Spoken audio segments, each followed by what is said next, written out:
Tout ce que vous avez appris sur l'arche de Noé est un mensonge, et ce que les archéologues ont récemment découvert va vous bouleverser. Mais il existe un homme qu'il savait déjà il y a 400 ans. Un homme excommunié, banni, de sa propre communauté, ses livres brûlés en place publique. Pourquoi? Parce qu'il a osé appliquer les mathématiques pour prouver que les Écritures étaient remplies d'impossibilités physiques. Et aujourd'hui, les fouilles sur le mont Ararat confirment exactement ce qu'il avait prédit. Les archéologues tentent désespérément de cacher ces découvertes. Mais vous allez connaître la vérité. Vous découvrirez pourquoi les institutions religieuses et académiques paniquent. Et à la fin de cette vidéo, vous ne regarderez plus jamais les récits bibliques de la même manière. Je sais exactement ce que vous ressentez. Vous avez grandi en entendant parler de Noé, des animaux, du déluge universel. Cela semblait une histoire magnifique, pleine d'espoir. Mais ensuite, vous avez grandi. Vous avez commencé à poser des questions. Comment tous les animaux du monde pouvaient-ils tenir dans une embarcation? Comment Noé a-t-il nourri des millions d'espèces pendant des mois? Comment a-t-il rassemblé des animaux d'Antarctique, d'Australie, des Amériques? Et la réponse que vous avez toujours reçue était la même. C'est une question de foi. Mais la foi n'explique pas la physique. La foi n'explique pas la biologie. La foi n'explique pas les lois fondamentales de la réalité. Et il y a un secret que peu de gens connaissent. Au XVIIe siècle, un philosophe a développé une méthode révolutionnaire. Il a pris la Bible et lui a appliqué la même rigueur mathématique utilisée pour prouver les théorèmes de géométrie. Le résultat, il a démontré de manière irréfutable que plusieurs récits bibliques étaient physiquement impossibles. Spinoza, un nom qui résonne encore aujourd'hui, a osé défier les dogmes. S'il vous plaît, abonnez-vous à la chaîne maintenant. Laissez un commentaire en indiquant quel récit biblique vous a toujours laissé des doutes. Créons une communauté de personnes qui n'ont pas peur de questionner. Des personnes qui cherchent la vérité, pas le confort mental. C'est l'objectif de cette chaîne. Des personnes courageuses qui méritent de savoir ce qui s'est réellement passé. Vous n'êtes pas seul dans cette quête de vérité. Des millions de personnes à travers le monde remettent en question des récits acceptés sans questionnement pendant des millénaires. Archéologues, géologues, biologistes, historiens, tous arrivent aux mêmes conclusions troublantes. Mais vous êtes spécial, parce que vous êtes prêt à regarder les preuves, même lorsqu'elles détruisent des croyances confortables. Avez-vous déjà pensé pourquoi tant de cultures anciennes ont des histoires de déluge? Sumériens, Babyloniens, Grecs, Hindous, tous rapportent des inondations catastrophiques. Cela signifie-t-il que le déluge de Noé a réellement eu lieu? En réalité, cela signifie exactement le contraire. Cela signifie que l'histoire biblique a été copiée de traditions beaucoup plus anciennes. Et ce philosophe du XVIIe siècle a été le premier à remarquer ce schéma. Il a comparé des textes, analysé des chronologies, étudié des langues anciennes. Sa conclusion a été dévastatrice pour les autorités religieuses de son époque. Les causes cachées de la persistance de cette erreur sont plus sinistres que vous ne l'imaginez. Ce n'est pas seulement de l'ignorance, c'est un contrôle délibéré. Les institutions qui profitent de la foi aveugle ont besoin que vous acceptiez les impossibilités comme des vérités. Elles ont besoin que vous cessiez de poser des questions gênantes, parce que les questions mènent à des découvertes, et les découvertes détruisent le pouvoir basé sur le mensonge. Mais il est temps pour la révélation qui va tout changer pour vous. Ce philosophe n'a pas seulement remis en question l'arche de Noé, il a développé une technique qu'il a appelée l'interprétation géométrique des Écritures. Imaginez prendre chaque élément d'une histoire biblique et le soumettre aux lois de la physique, de la biologie, de la logique mathématique, comme s'il s'agissait d'une équation à résoudre. Appliquons cette technique à l'arche de Noé. Premièrement, la taille de l'embarcation décrite dans la Bible. 150 mètres de long, 25 de large, 15 de haut. Maintenant, calculons combien d'animaux auraient dû y entrer. Il existe environ 8 700 000 espèces connues sur la planète. Chaque paire d'animaux aurait besoin d'espace pour se déplacer, manger, déféquer. Avez-vous déjà fait ce calcul? Le résultat est mathématiquement impossible et il y a plus. Comment Noé a-t-il rassemblé des animaux de continents que les Hébreux ne savaient même pas qu'ils existaient? Comment a-t-il gardé les prédateurs et les proies dans le même espace? Comment a-t-il obtenu de la nourriture pour des herbivores géants comme les éléphants? Comment a-t-il géré les animaux qui ont besoin d'environnements spécifiques, comme les pingouins ou les poissons tropicaux? Chaque question mène à une nouvelle impossibilité. Mais le plus impressionnant, c'est que ce philosophe a prédit exactement ce que les archéologues modernes découvriraient. Il a dit que si l'histoire était vraie, nous devrions trouver des preuves spécifiques. Une couche uniforme de boue sur toute la planète, des fossiles de toutes les espèces mélangés à la même époque géologique. Des preuves d'une civilisation mondiale détruite simultanément. Tout le monde pense que l'archéologie confirme les récits bibliques. Mais la vérité est exactement le contraire. Chaque fouille, chaque découverte, chaque analyse au carbone 14 confirme qu'il n'y a pas eu de déluge universel il y a 4000 ans. Les géologues ont étudié les carottes de glace de l'Antarctique. Elles montrent des changements climatiques graduels, pas de catastrophe globale soudaine. Les biologistes ont étudié l'ADN des espèces à travers le monde.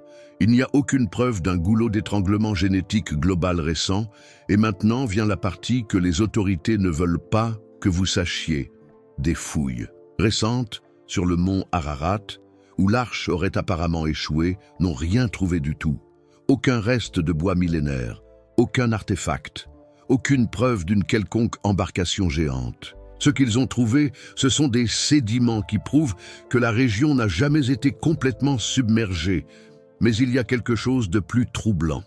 Des tablettes cunéiformes découvertes en Mésopotamie montrent que l'histoire du déluge existait 1000 ans avant que la Bible ne soit écrite. L'épopée de Gilgamesh décrit Utnapishtim, qui construit une arche pour survivre à une inondation envoyée par les dieux. Les détails sont presque identiques à l'histoire de Noé. Cela signifie que les Hébreux ont simplement copié une légende sumérienne et l'ont adaptée à leur propre mythologie. Remarquez comment votre réalité entière change lorsque vous comprenez que les Écritures ne sont pas des révélations divines, mais des compilations de mythes anciens. Des histoires créées pour transmettre des valeurs morales et unifier les communautés, pas des enregistrements historiques d'événements réels. Ce philosophe l'a compris 300 ans avant que les archéologues modernes ne confirment ces théories. Maintenant, vous commencez à voir le schéma, n'est-ce pas? La même technique qui expose l'impossibilité de l'arche de Noé peut être appliquée à d'autres récits bibliques. La tour de Babel, les murs de Jéricho, l'exode d'Égypte. Chaque histoire s'effondre lorsqu'elle est soumise à un examen scientifique. Et ce philosophe a été le premier à systématiser cette méthode d'analyse critique. Mais pourquoi cette connaissance a-t-elle été supprimée pendant si longtemps? Pourquoi n'avez-vous jamais entendu parler de cette approche mathématique pour analyser les textes religieux? La réponse réside dans le pouvoir que certaines institutions exercent sur le savoir humain. Elles contrôlent ce qui est enseigné dans les écoles, ce qui est publié dans les manuels scolaires, ce qui est débattu dans les universités. Imaginez si tout le monde savait qu'il est possible d'appliquer la logique et les preuves scientifiques pour évaluer les affirmations religieuses. Imaginez si les enfants apprenaient à interroger les impossibilités physiques dans les Écritures saintes. Le pouvoir de nombreuses institutions s'évaporerait tout simplement. C'est pourquoi cette connaissance reste cachée dans les cercles académiques les plus avancés. Vous êtes-vous déjà demandé pourquoi tant de personnes intelligentes continuent de croire à des récits manifestement impossibles? Ce n'est pas de la bêtise, c'est un conditionnement psychologique. Dès leur plus jeune âge, on nous apprend que remettre certaines choses en question est un péché, que le doute est un manque de foi, qu'accepter l'impossible est une vertu. Ce conditionnement est si puissant que même des preuves évidentes ne parviennent pas à le briser. Mais il existe une issue. Ce philosophe, Spinoza, a découvert que l'esprit humain peut être libéré par ce qu'il a appelé la connaissance intuitive, la capacité de voir des vérités fondamentales sans avoir besoin d'autorités externes pour les valider. Lorsque vous appliquez la logique pure à n'importe quelle affirmation, la vérité se révèle naturellement. Faisons un exercice pratique. Prenez n'importe quelle histoire fantastique que vous avez entendue dans votre enfance.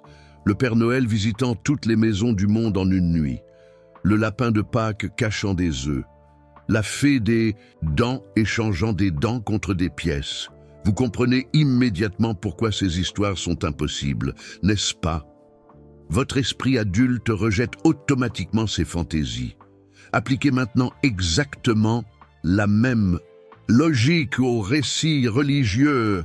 Un homme vivant à l'intérieur d'une baleine, de l'eau se transformant en vin, des personnes ressuscitant 3 jours après leur mort, une mer s'ouvrant pour laisser passer une foule. Votre raison voit les mêmes impossibilités. La seule différence est le conditionnement émotionnel qui protège les croyances religieuses de l'examen logique. Prenez garde à cela. Vous n'avez pas besoin d'un diplôme en archéologie pour reconnaître les impossibilités physiques. Vous n'avez pas besoin d'être théologien pour comparer les textes et identifier les incohérences. Vous n'avez pas besoin d'être historien pour vous rendre compte que les chronologies n'ont pas de sens. Votre propre raison suffit. C'est le secret que ce philosophe a découvert et que les autorités tentent de vous cacher. La vérité sur l'arche de Noé n'est que le début. Lorsque vous comprenez que vous pouvez interroger n'importe quel récit en utilisant des preuves et la logique, un monde entier de possibilités s'ouvre. Vous réalisez que vous avez été trompé sur beaucoup de choses. Non seulement la religion, l'histoire officielle, les événements politiques, les récits scientifiques. De nombreuses vérités acceptées sans questionnement sont, en réalité, des commodités pour ceux qui détiennent le pouvoir. Spinoza ne s'est pas arrêté à l'analyse biblique. Il a appliqué sa méthode géométrique à tous les récits qui contrôlent l'humanité. Et ce qu'il a trouvé est un schéma terrifiant. Tous les grands mensonges de l'histoire suivent la même structure. Premièrement, une impossibilité physique est présentée comme une vérité. Deuxièmement, remettre en question cette impossibilité est déclaré crime ou péché. Troisièmement, les autorités acquièrent un pouvoir absolu sur ceux qui acceptent le mensonge. Et quatrièmement, le mensonge est protégé par la violence institutionnelle contre ceux qui le dénoncent. L'Arche de Noé suit exactement ce modèle. Impossibilité physique évidente, questionnement déclaré péché. Les autorités religieuses prennent le contrôle des fidèles. Les critiques sont persécutés, excommuniés, réduits au silence. Spinoza a reconnu ce schéma et a réalisé quelque chose de choquant. Il se répète dans tous les domaines de la vie humaine. Appliquons la même analyse géométrique aux découvertes archéologiques qui sont cachées au public. En Égypte, des fouilles récentes ont révélé des preuves de technologies impossibles pour l'époque des pyramides. Des coupes d'une précision millimétrique dans des roches de granit, des blocs de pierre déplacés avec une précision que nos machines modernes ont du mal à reproduire. Mais les archéologues officiels continuent d'insister sur le fait que tout a été fait avec des cordes et des rampes en bois. Pourquoi ? Parce qu'admettre une technologie avancée dans le passé détruirait les récits évolutifs linéaires. L'idée que l'humanité progresse constamment, que nous sommes le summum de la civilisation, que les autorités académiques actuelles représentent le savoir maximum jamais atteint. Si les civilisations anciennes possédaient des technologies supérieures aux nôtres, toute la structure du pouvoir intellectuel moderne s'effondrerait. Au Pérou, Pumapunku présente des blocs de pierre taillés avec une précision de fraction de millimètre. Des assemblages si parfaits qu'une feuille de papier ne peut pas passer entre les joints. Les archéologues officiels affirment que cela a été fait avec des outils en pierre et en bronze. Appliquer la méthode géométrique, c'est physiquement impossible. Mais le récit officiel persiste, car admettre la vérité remettrait en question tout le savoir établi sur les capacités technologiques anciennes. En Turquie, Göbekli Tepe a été construit il y a 12 000 ans. Des structures mégalithiques avec des sculptures complexes, une astronomie avancée, une ingénierie sophistiquée. Tout cela avant la prétendue invention de l'agriculture. Les archéologues admettent à contre-cœur que cela réécrit l'histoire de la civilisation. Mais ils persistent encore dans des explications qui préservent les paradigmes établis. Spinoza a prédit exactement cette résistance institutionnelle à la vérité. Il a écrit que les autorités préfèrent maintenir les erreurs anciennes plutôt que d'accepter les vérités nouvelles. Et il a expliqué pourquoi. Parce que la vérité détruit le pouvoir basé sur l'ignorance. Chaque découverte qui contredit les récits officiels menace l'autorité de ceux qui contrôlent ces récits. Passons maintenant au niveau le plus profond de la révélation. Spinoza a découvert que le même mécanisme mental qui accepte les impossibilités religieuses accepte aussi les impossibilités dans d'autres domaines. La politique, l'économie, l'histoire, la science, les médias. Si votre esprit a été entraîné à accepter qu'un homme a placé des millions d'espèces dans un navire, il acceptera également d'autres impossibilités sans les remettre en question.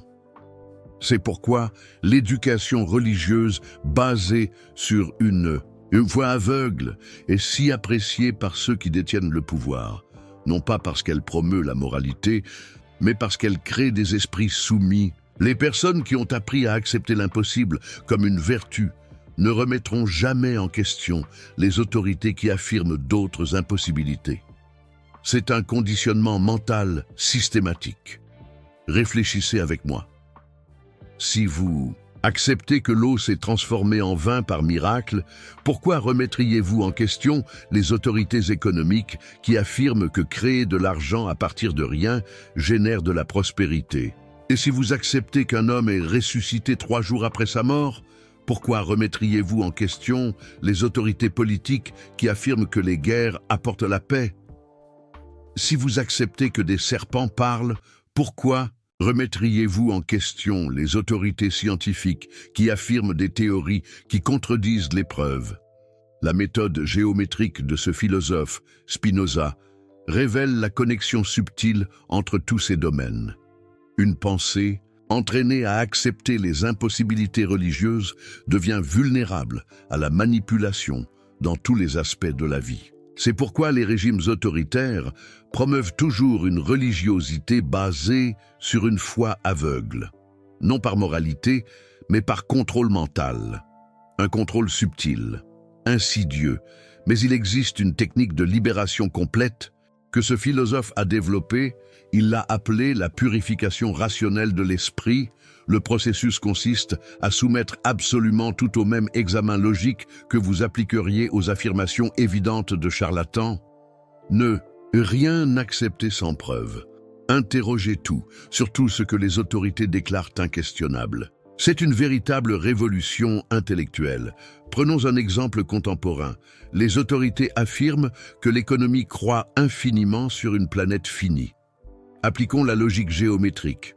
Une croissance infinie dans un système. Fini est impossible. Mathématique de base. Mais les économistes continuent de construire des théories basées sur cette impossibilité flagrante. Et la majorité des gens l'acceptent parce qu'ils ont été conditionnés à ne pas remettre en question les autorités. Une soumission intellectuelle. Autre exemple. Les autorités affirment que la démocratie signifie choisir entre deux options présélectionnées par ceux qui sont déjà au pouvoir. Appliquons la logique, c'est une oligarchie déguisée, pas une démocratie. Une véritable démocratie serait le pouvoir d'un choix large, pas l'illusion d'un choix entre des alternatives contrôlées.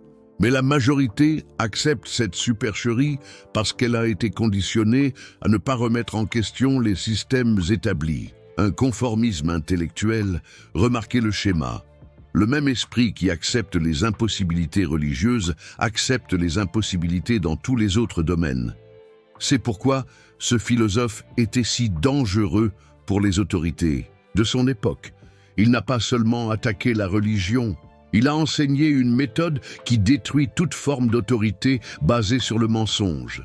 Une arme redoutable. Et voici le secret le plus révolutionnaire qu'il a découvert. Vous n'avez pas besoin d'autorités externes pour connaître la vérité. Votre propre raison, appliquée systématiquement, est suffisante. Vous n'avez pas besoin de prêtres pour interpréter des textes. Vous n'avez pas besoin de professeurs pour expliquer les preuves. Vous n'avez pas besoin d'experts pour valider votre perception de la réalité. Vous pouvez penser par vous-même. C'est ce qu'ils craignent le plus. Des gens qui pensent indépendamment, qui appliquent la logique aux affirmations des autorités, qui exigent des preuves avant d'accepter une quelconque narration, qui reconnaissent les impossibilités physiques indépendamment de ceux qui les affirment. C'est pourquoi ce philosophe a été persécuté si violemment, une persécution brutale. Mais maintenant, vous avez accès aux mêmes outils qu'il a développés. La méthode géométrique peut être appliquée à n'importe quel domaine de la vie. Relations, carrière, investissement, santé, politique. Chaque fois que quelqu'un affirme quelque chose, posez-vous les mêmes questions. Est-ce physiquement possible? Les preuves soutiennent-elles cette affirmation? Qui profite si j'accepte cela sans poser de questions? Quels intérêts sont protégés par cette narration? Des questions essentielles? Appliquons ces questions à l'archéologie officielle elle-même. Qui contrôle les fouilles importantes? Les universités et les gouvernements. Qui financent ces institutions? Les mêmes groupes qui profitent de récits historiques spécifiques. Qu'arrive-t-il aux archéologues qui font des découvertes gênantes? Ils perdent leur financement, sont marginalisés, voient leur carrière détruite. Un système de censure. Quel type de découvertes sont promues? Seules celles qui confirment les paradigmes établis. Une autoconfirmation. Maintenant, vous comprenez pourquoi tant de découvertes archéologiques révolutionnaires sont supprimées ou déformées. Ce n'est pas une conspiration malveillante. C'est simplement ainsi que fonctionnent les systèmes de pouvoir.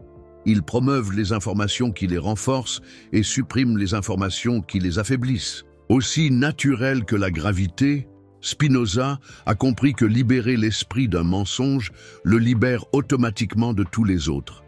Parce qu'ils utilisent tous les mêmes mécanismes psychologiques. Accepter les impossibilités. Ne pas remettre en question les autorités. Avoir peur de penser indépendamment. Préférer le confort mental à la vérité inconfortable. Une fois que vous brisez ces schémas dans un domaine, ils se brisent dans tous les autres. Une libération totale. C'est pourquoi étudier le mythe de l'Arche de Noé est si transformateur. Ce n'est pas seulement une question de religion, il s'agit d'apprendre à reconnaître quand on vous manipule. Il s'agit de développer une immunité mentale contre toute forme de contrôle basée sur le mensonge. Il s'agit de retrouver votre capacité naturelle à discerner la vérité de l'illusion, une véritable clairvoyance. Et cela nous amène à l'intuition la plus puissante que Spinoza a découverte. La vérité n'a pas besoin d'être défendue par la violence. Les mensonges, oui. La vérité se suffit à elle-même lorsqu'elle est soumise à l'examen. Les mensonges ont besoin de force pour être maintenus.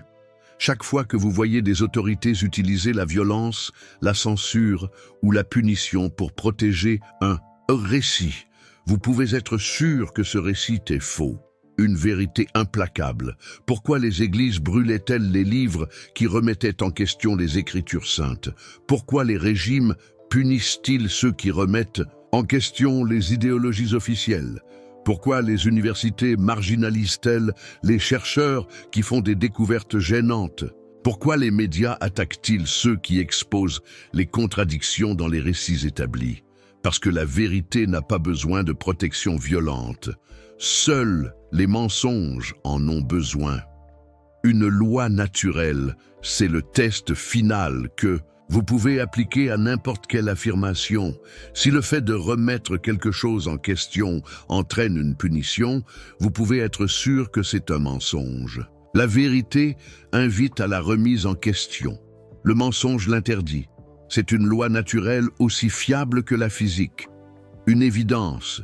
Vous possédez maintenant les outils complets pour la libération mentale que Spinoza a développés il y a 400 ans. Vous pouvez remettre en question n'importe quel récit, reconnaître n'importe quelle manipulation, libérer votre esprit de tout conditionnement. Vous n'avez plus besoin d'accepter les impossibilités simplement parce que les autorités les affirment. Une liberté retrouvée. Mais voici votre mission. Utilisez ces connaissances. Appliquez la méthode géométrique à votre propre vie. Remettez en question les récits que vous avez toujours acceptés sans réfléchir. Examinez les preuves par vous-même. N'acceptez plus rien basé uniquement sur l'autorité ou une tradition. Votre esprit est fait pour penser, pas pour obéir aveuglément. Un appel à la réflexion. Laissez un commentaire en nous disant quelle découverte de cette vidéo vous a le plus touché. Partagez-la avec des personnes que vous savez prêtes à remettre en question. Abonnez-vous à la chaîne pour continuer ce voyage de libération mentale. Parce qu'une fois que vous apprenez à voir à travers les mensonges, vous ne pouvez plus jamais ne pas les voir. Une vérité libératrice. La vérité est là, attendant que vous la découvriez. Spinoza a déjà montré le chemin. Maintenant, c'est à vous de le parcourir.